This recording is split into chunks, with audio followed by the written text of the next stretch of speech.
نحمده ونصلي على رسوله الكريم أما بعد فأعوذ بالله من الشيطان بسم الله الرحمن الرحيم يا أيها الذين آمنوا كونوا قوامين بالقسط شهداء لله ولو على أنفسكم أو الوالدين والأقربين إن يكن غنيا أو فقيرا فالله أولى ولا تتبعوا عن تحريم وإن تلووا أو تعرضوا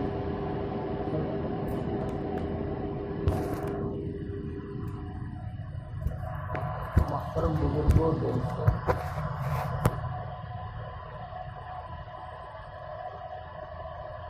مسلمان کو اپنے دین کے بارے میں مکمل معلومات ہونی چاہیے، پوری معلومات ہونی چاہیے۔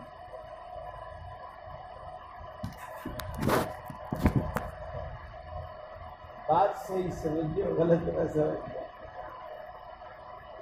معلومات پوری ہو، چاہے عمل میں کچھ کوتاہی ہو جائے۔ اس لیے کہ میرے بھائی، اگر اپنے دین کے بارے میں علم نہیں ہوگا تو ہم گمراہی میں مبتلا ہو جائیں گے، اور اگر عمل میں کوتاہی ہوگی تو گناہگار اور قصوروار ہی ہوں۔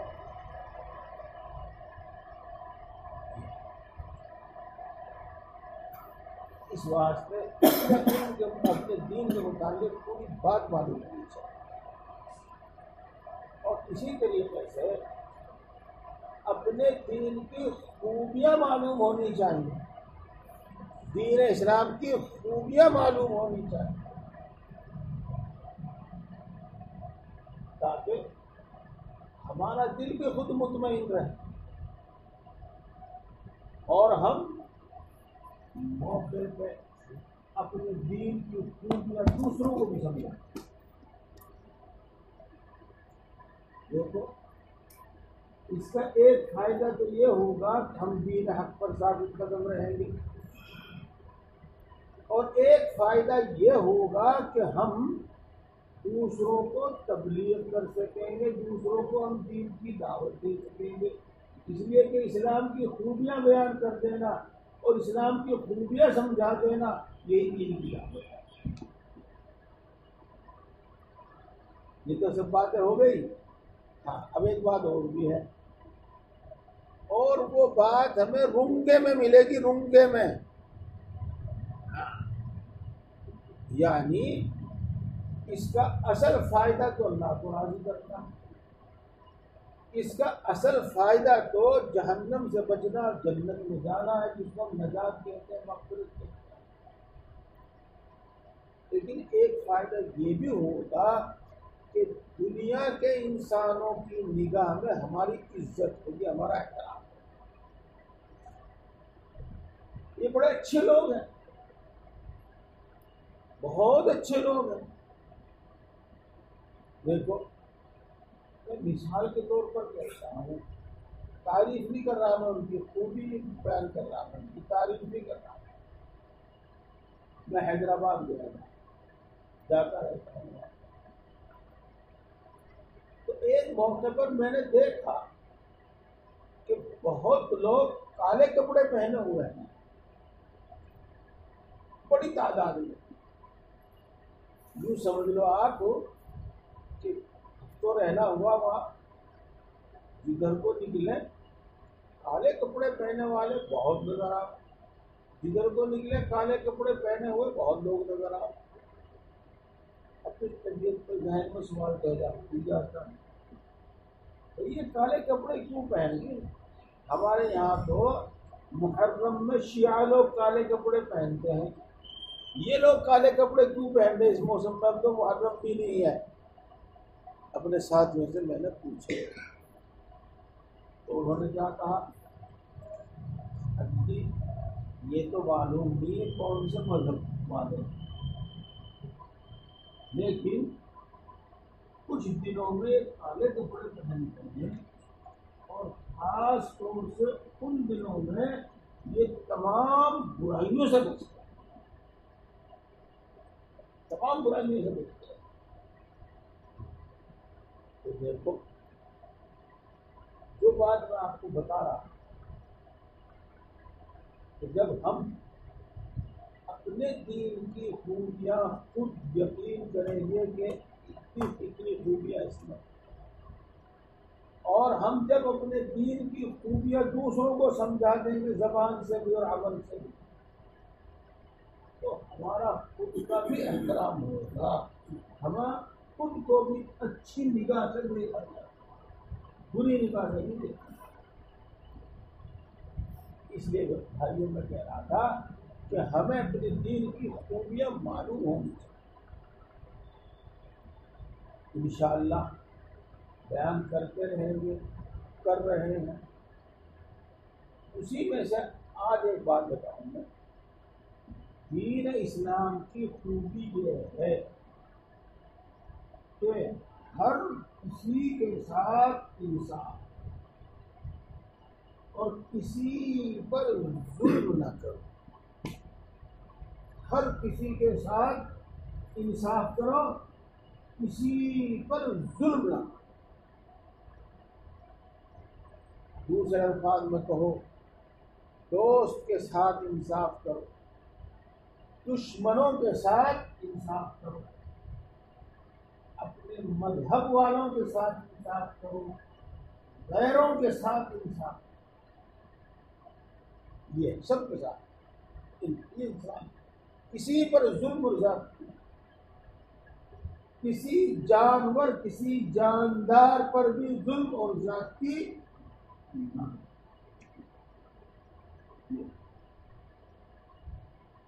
میں پہلے وہی بات آپ کو بتا دوں، کبھی پھر مجھے یاد نہ رہے کہ دوسرا سلسلہ شروع ہو جاتا ہے تو اسی پر بات ہوتی رہتی ہے، یہ رہے۔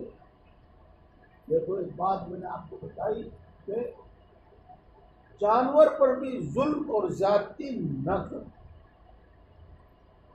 میں اس سلسلے میں آپ کو حدیث پاک سناتا ہوں۔ رسول اللہ صلی اللہ علیہ وسلم نے ارشاد فرمایا کہ ایک رنڈی صرف اس لیے جنت میں چلی گئی کہ اس نے بھوک سے مرتے ہوئے کتے کو پانی پلا دیا، اور ایک نوافل پڑھنے والی، ذکر کرنے والی صرف اس لیے جہنم میں چلی گئی کہ وہ اپنے گھر میں بلی پر ظلم کرتی، نہ تو اس کو کھانا دانا پانی دیتی تھی، اور نہ ہی اس کو چھوڑتی اور آزاد کرتی تھی کہ جہاں اس کو ملے کھا لے، جہاں اس کو ملے پی لے۔ دیکھو، یہاں بات آپ کی سمجھ میں آئی گئی ہو۔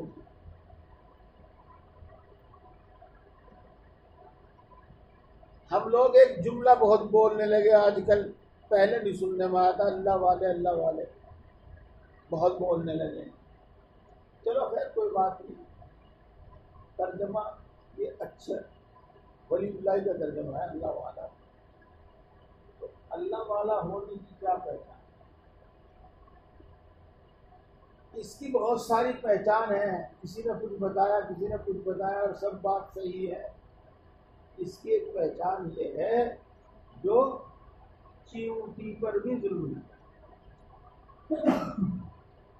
چیونٹی پر بھی ظلم ہے۔ اللہ والے کی پہچان یہ ہے۔ دیکھو دوستو، یہ باتیں ہمیں معلوم ہونی چاہیے، اور ہمارا اس کے مطابق عمل بھی ہونا۔ پہلے تو میں آپ کو اپنے شیخ حضرت مولانا مسیح اللہ خان صاحب جلال آبادی نور اللہ مرقدہ کا سنایا ہوا قصہ سناتا۔ یوں تو ایک نگاہ سے اگر کوئی اس کو دیکھے تو ہنسے گا،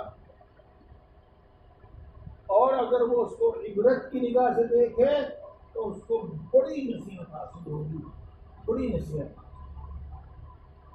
اور جو میں آپ کو بتا رہا ہوں وہ بعد میں کھل کر سامنے آتا ہے۔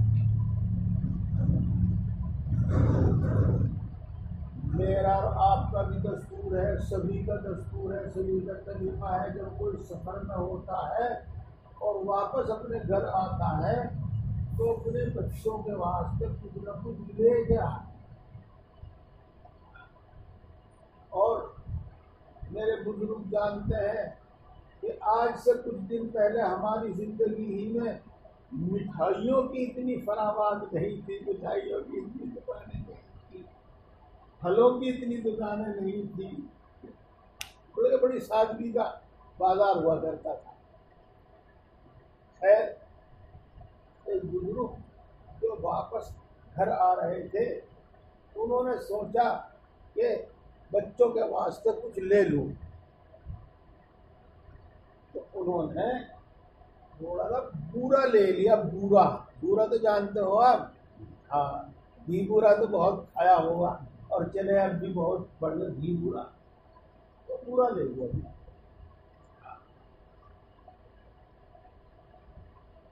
جب وہ گھر آئے اور انہوں نے کھولا تو اس بورے میں ایک چیونٹی تھی۔ انہوں نے اس کو باندھا، تو کا تو باندھ لیا اس کو، اور واپس چل دیے لے کر۔ جتنی دور ہو گئے، چاہے وہ تھوڑی دور ہو چاہے زیادہ دور ہو، تو بتایا نہیں، واپس چل دیے لے کر۔ جس دکان پہ سے خریدا تھا وہاں گئے اور پورا کھولا اور وہ چمٹی وہاں چھوڑ کے پھر واپس اپنے گھر کی طرف چل دیے، اپنے گھر کو پہنچے۔ تو کسی نے پوچھا، گھر کے آدمی نے یا باہر کے آدمی نے کسی نے پوچھا، تو انہوں نے کہا کہ بات دراصل یہ تھی کہ جب میں نے گھر آ کر بورا کھولا تو اس میں چمٹی تھی، میرے دل میں خیال یہ آیا کہ اگر یہ چمٹی ہے یعنی مؤنث ہے تو اس کا شوہر چمٹا وہاں پریشان رہے گا، اور اگر یہ چمٹا ہے تو اس کی بیوی چمٹی وہاں پریشان رہے گی، تو میں اس کو نہیں چھوڑتا۔ دیکھو، کوئی سنے گا انہیں پاگل بتاوے گا، کوئی کچھ بتاوے گا، کوئی کچھ بتاوے گا، لیکن کچھ نہیں، بلکہ حقیقت وہی ہے جو میں نے آپ کو بتائی۔ کسی کی کوئی ضرورت نہیں۔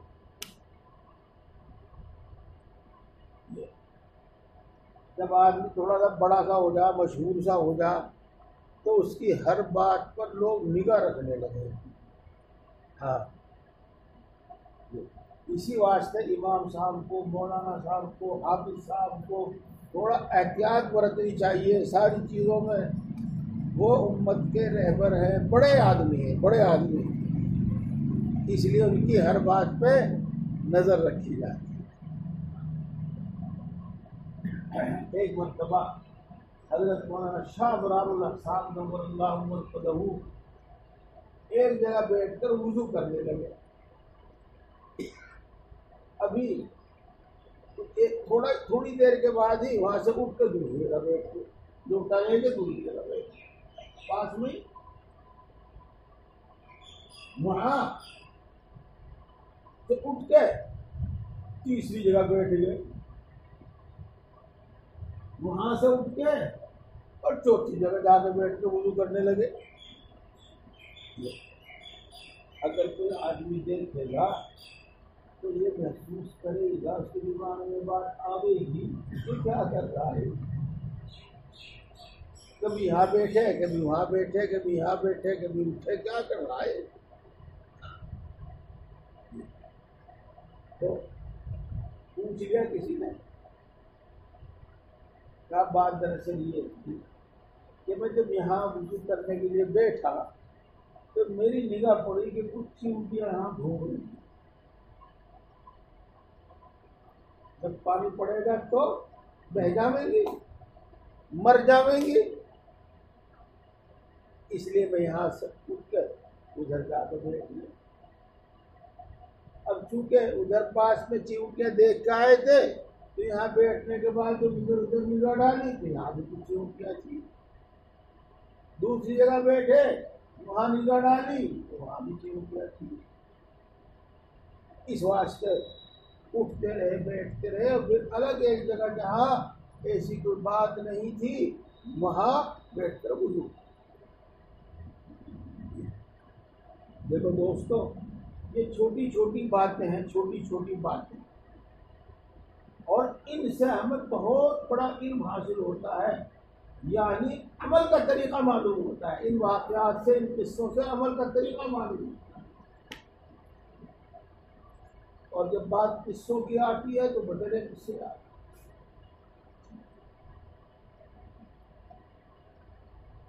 میرے شیخ حضرت مولانا بشیر اللہ خان صاحب جلال آبادی نظر اللہ کا ایک قصہ تو دلی کا بہت مشہور ہے. وہ آپ نے بھی شاید پہلے سنا ہوگا.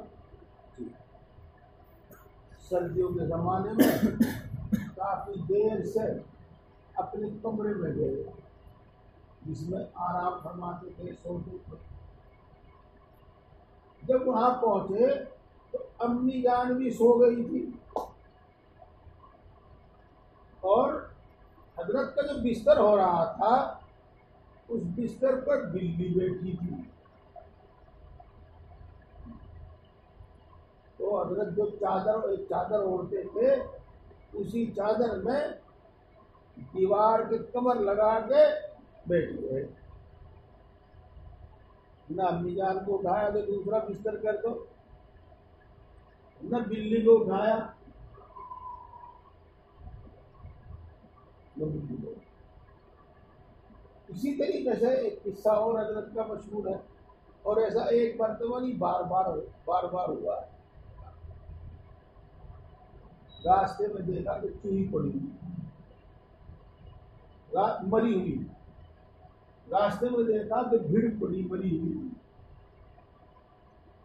تو حضرت یا تو خود یا اپنے کسی ساتھی کو کہ یہ جاندار ہیں، ان کا بھی احترام، اور ان کو راستے میں سے اٹھا کر الگ کروایا.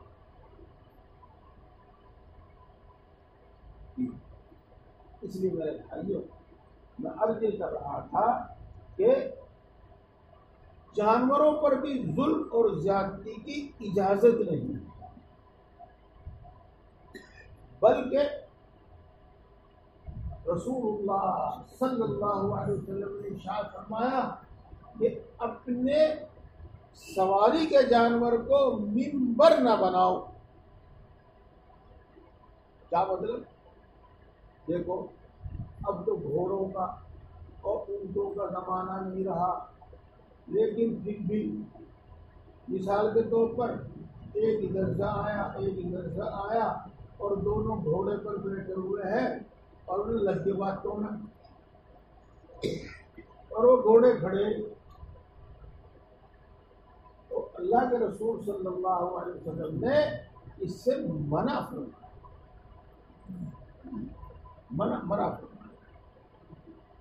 اسی طریقے سے کوئی بھی جانور ہو، چاہے وہ بیل ہے چاہے وہ بھینسا ہے، اس کی طاقت اور ہمت سے زیادہ کام لینے سے منع فرمایا. اسی طریقے سے اپنے گھر میں جو پالتو جانور ہے، جو بھی کچھ ہے، اس کا خیال رکھنے کا حکم ہے. بھائی سائے میں باندھو، ضرورت کے وقت سائے میں باندھو، اس کو دھوپ میں نہ بنا رہنے دو، اور ضرورت کے وقت اس کو دھوپ میں باندھو، سردی میں نہ بگڑنے دو. اس کو پانی کے وقت پانی پلاؤ، اس کو گھاس دانا جو بھی کچھ ہے اس کا دھیان رکھو. اس کا ہمیں حکم دیا. رسول اللہ صلی اللہ علیہ وسلم نے صحابہ کرام رضوان اللہ تعالی علیہ مجمعین کو اس کی بار تعلیم دی. ایک مرتبہ ایک اونٹ نے آ کر رسول اللہ صلی اللہ علیہ وسلم کی شکایت کی کہ اللہ کے رسول، میرا مالک مجھ کو کھانا پانی کا دھیان نہیں رکھتا میرے، اور میری طاقت سے زیادہ مجھ سے کام لیتا۔ رسول اللہ صلی اللہ علیہ وسلم نے اس کے مالک کو بلا کر اس کو نصیحت فرمائی اور ایسا کرنے سے منع۔ دیکھو دوستو، میں بات وہی ختم کر سکتا تھا کہ جانوروں پر بھی ظلم نہ کرو، جانوروں پر بھی ظلم نہ کرو، لیکن میں نے آپ کو کچھ بزرگوں کے قصے اور کچھ حدیث پاک کے قصے اس لیے سنائے تاکہ ہمیں عمل کا طریقہ بھی معلوم ہو جائے اور ہمارے دل میں بات اچھی طرح بیٹھ جائے۔ اور اس بات کو ہمیشہ یاد رکھو کہ اسلام نے ہمیں اتنی اچھی تعلیم دی ہے، اتنی اچھی تعلیم دی ہے کہ اس سے اچھی تعلیم اور کوئی ہو نہیں سکتی۔ اور ہمارے بڑے بزرگ جو تاریخ کے جاننے والے اور قرآن و حدیث کے علم کے ماہر، وہ یوں کہتے ہیں کہ صحیح بات یہ ہے کہ جہاں بھی کوئی بھلائی نظر آتی ہے، اچھی تعلیم نظر آتی ہے، اچھا عمل، اچھا اخلاق نظر آتا ہے، وہ قرآن پاک سے اور اسلام سے ہی لیا گیا۔ یہ بات بالکل اپنی جگہ پر صحیح ہے، تمام انبیاء کی تعلیم۔ اب میں آگے چلتا ہوں میرے دوستوں، کسی پر ظلم نہ کرو، ہر ایک کے ساتھ انصاف کرو۔ اب اس سلسلے میں آپ کو یہ آیت شریفہ جو میں نے پڑھ کر سنائی تھی، اس کا ترجمہ کرتا ہوں۔ یا ایھا الذین آمنوا کونوا بالقسط شہداء کونوا قوامین للہ شہداء بالقسط۔ اے ایمان والو، انصاف کے ساتھ کھڑے رہو اور اللہ کی رضا کے لیے صحیح صحیح گواہی دو۔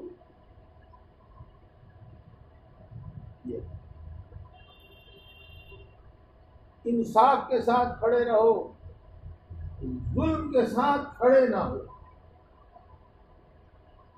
ظلم کی کبھی حمایت نہ کرو اور ظالم کی کبھی حمایت نہ کرو۔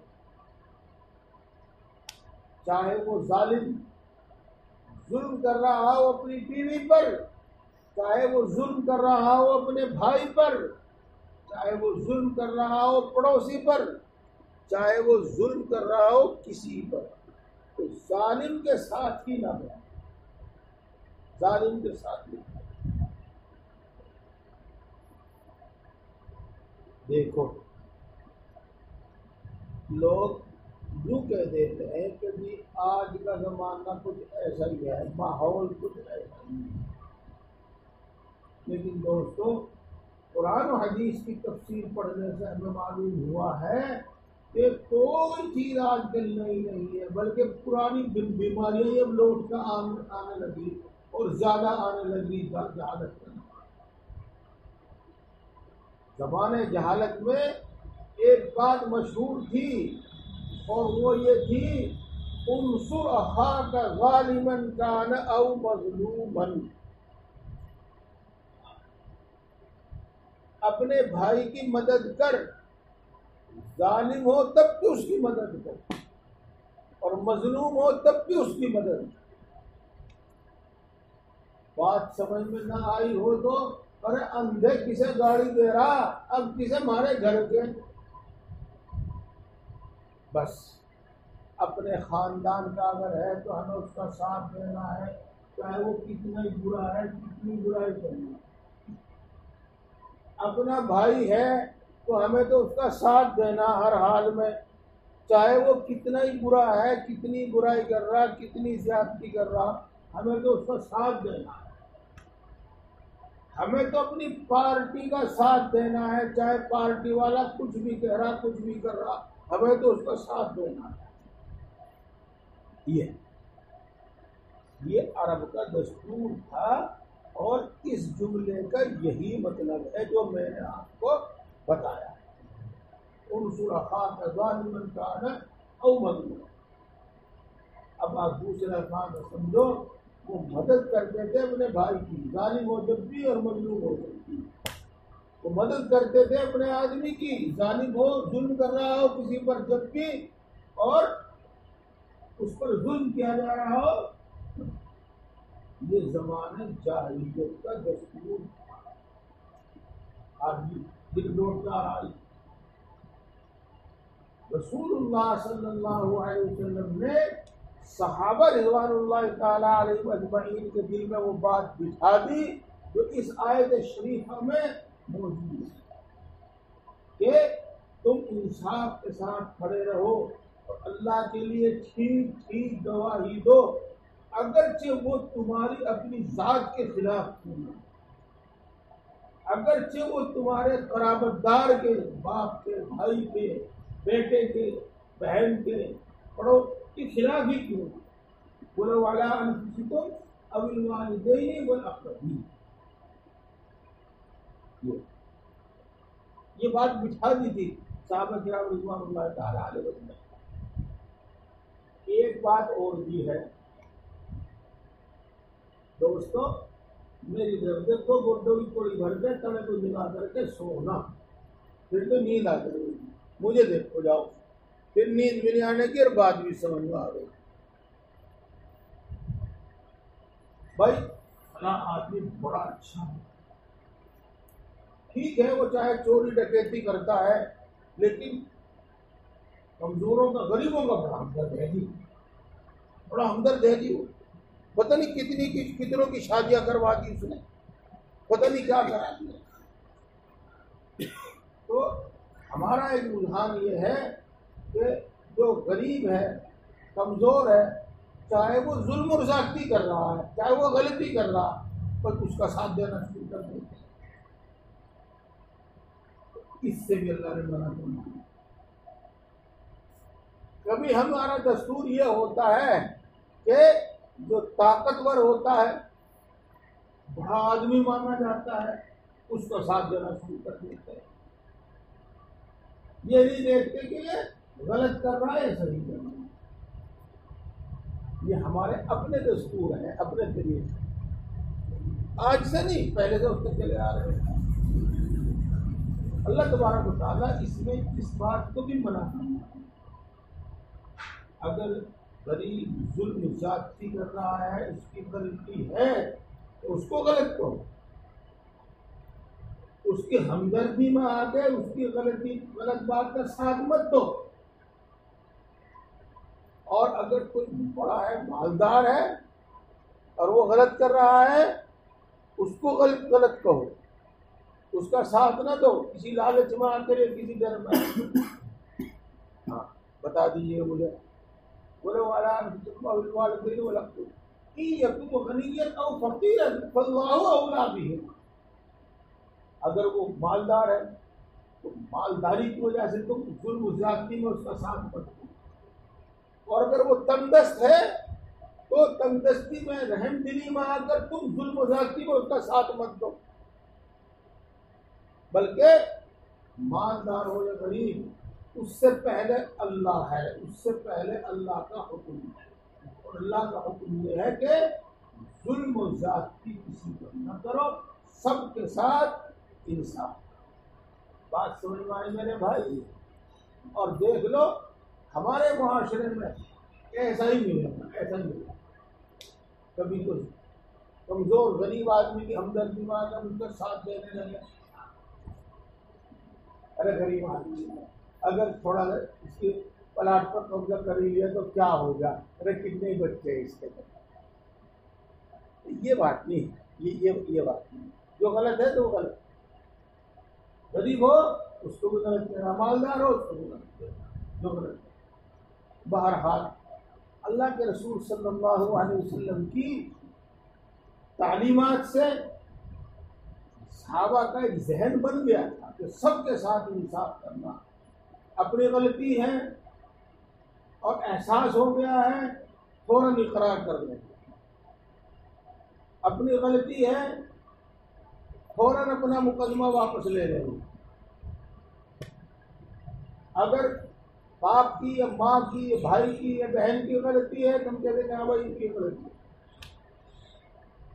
مالدار کی ہے تو مالدار کو، غریب کی ہے تو غریب کو، تقریباً سبھی آتے ہیں. تو ایسے موقع پر جب یہ ماحول بن گیا، جب یہ مزاج بن گیا، ایک مرتبہ رسول اللہ صلی اللہ علیہ وسلم نے پھر وہ بات فرما دیا جو زمانے جاہلیت کا دستور تھا کہ انصر اخاک ظالما کان او مظلوما.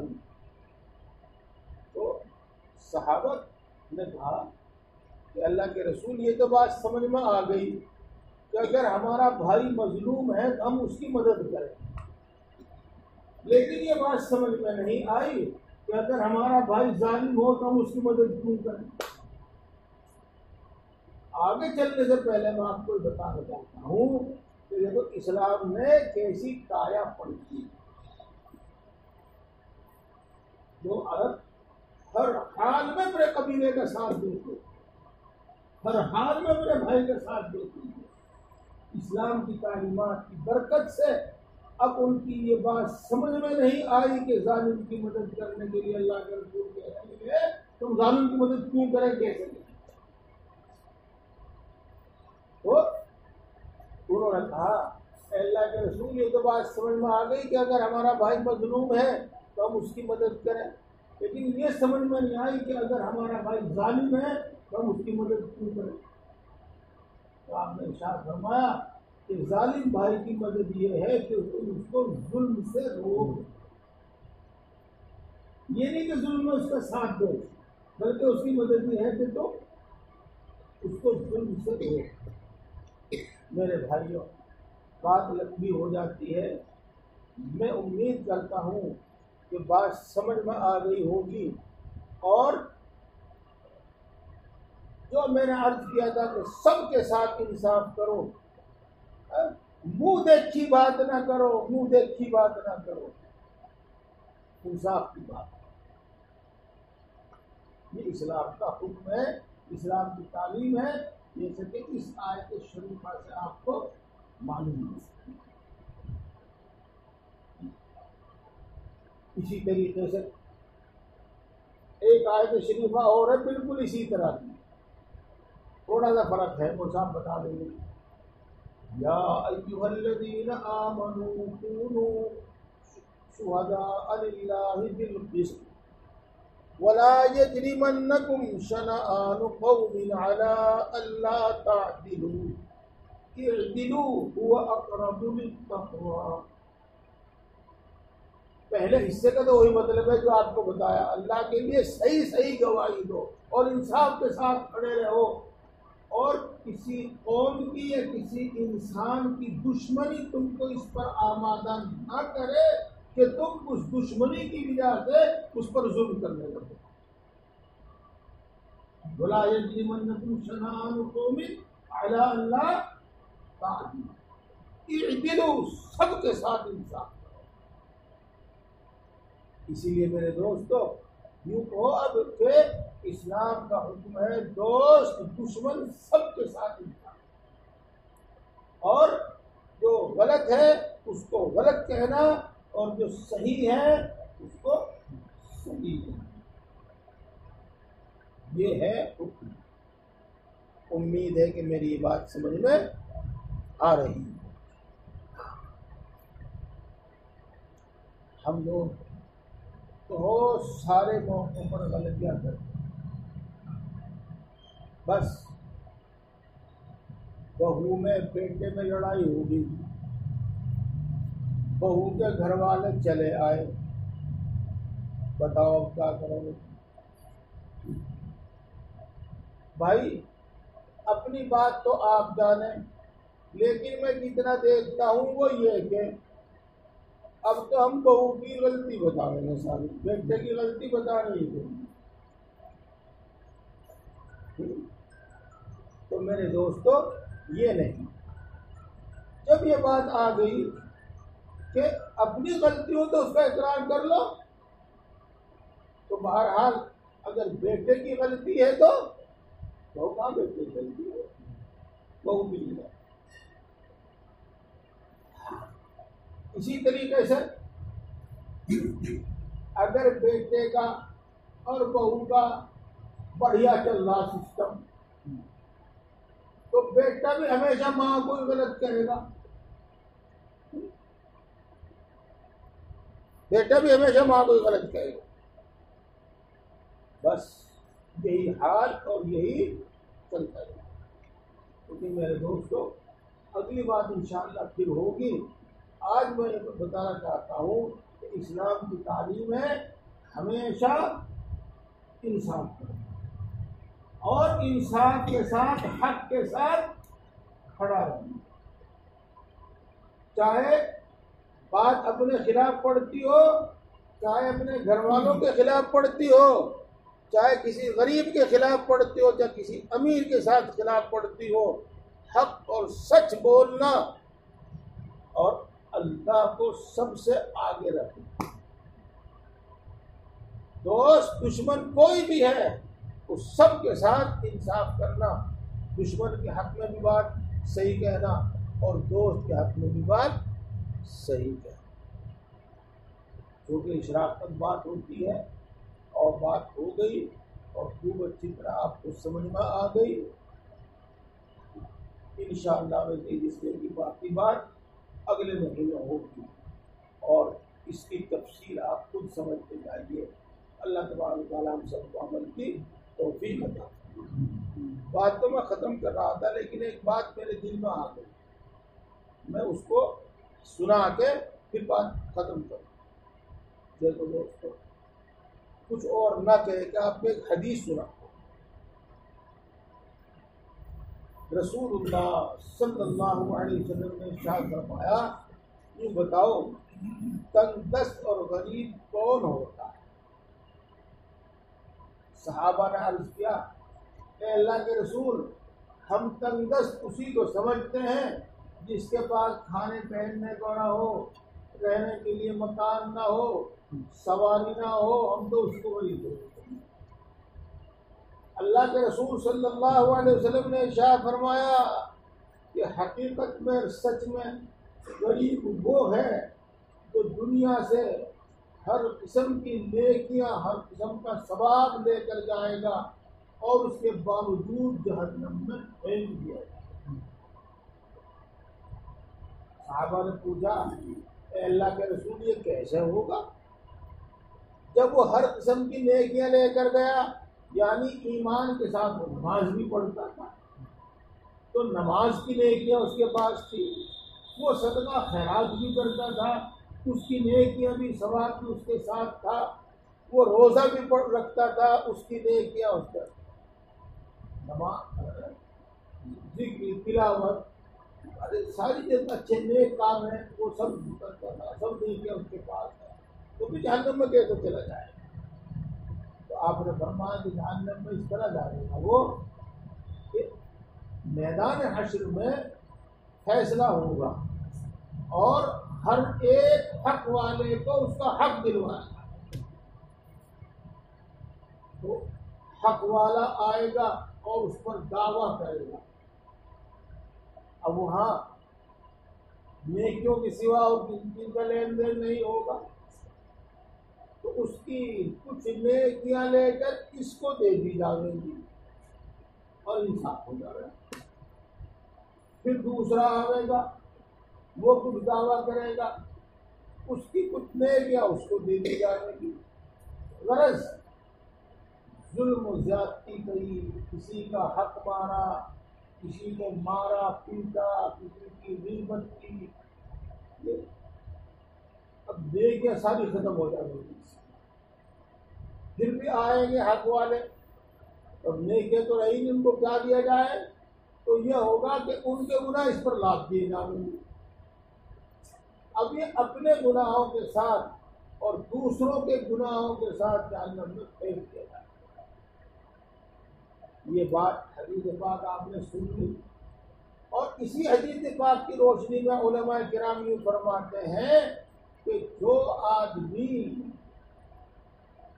دوسروں کی حق تلفی سے بچے گا، دوسروں پر ظلم زیادتی کرنے سے بچے گا، اگر اس کے پاس زیادہ نماز روزہ بھی نہیں ہوگا پھر بھی بخشا جائے گا، جنت میں جائے گا۔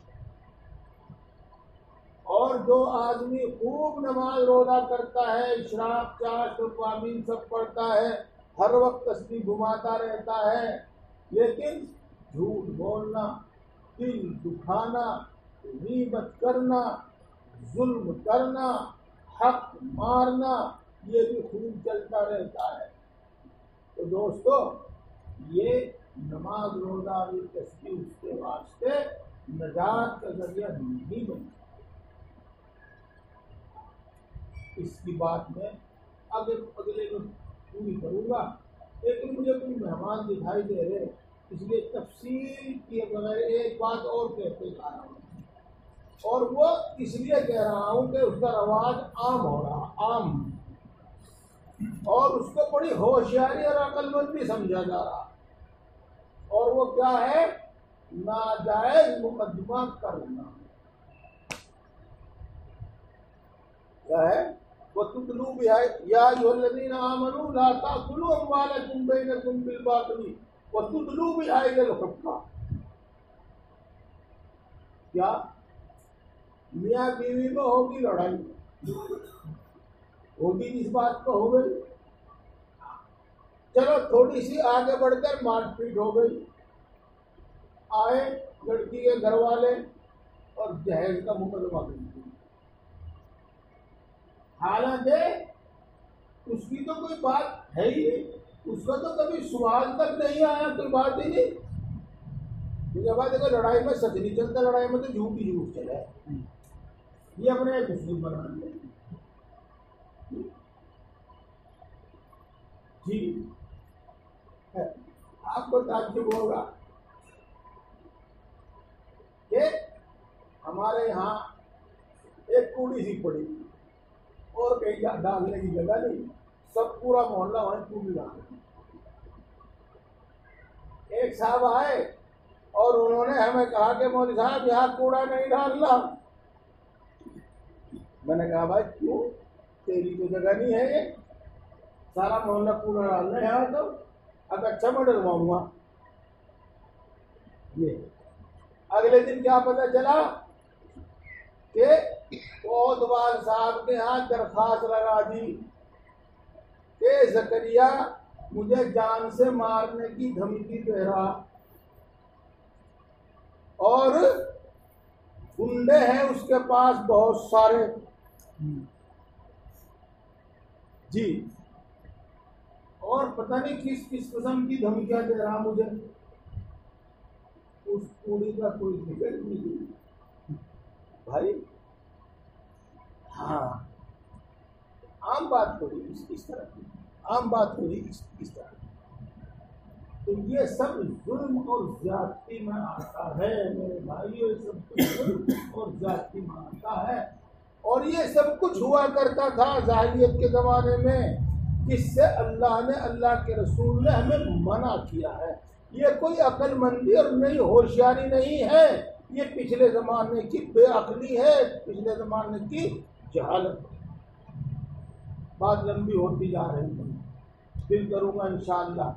آج تو اتنی بات بتاتا ہوں میں آپ کو میرے دوستو، ہمیں تو اپنی زندگی کی پل پل کا حساب دینا ہے۔ ہاں جو ظلم کرے اس سے اپنا بچاؤ کر لو، لیکن ہم پر ظلم، جو ہم پر زیادتی کرے اس سے اپنا بچاؤ کر لو، لیکن اس کسی پر زیادتی نہ۔ ایک بات ایسا کرو، اور اس سے آگے بڑھ کر کہتا ہوں تھوڑا سا ظلم سہ لو، لیکن کسی دوسرے پر ظلم نہ کرو، دوسرے پر زیادتی نہ کرو کسی بھی لائن میں۔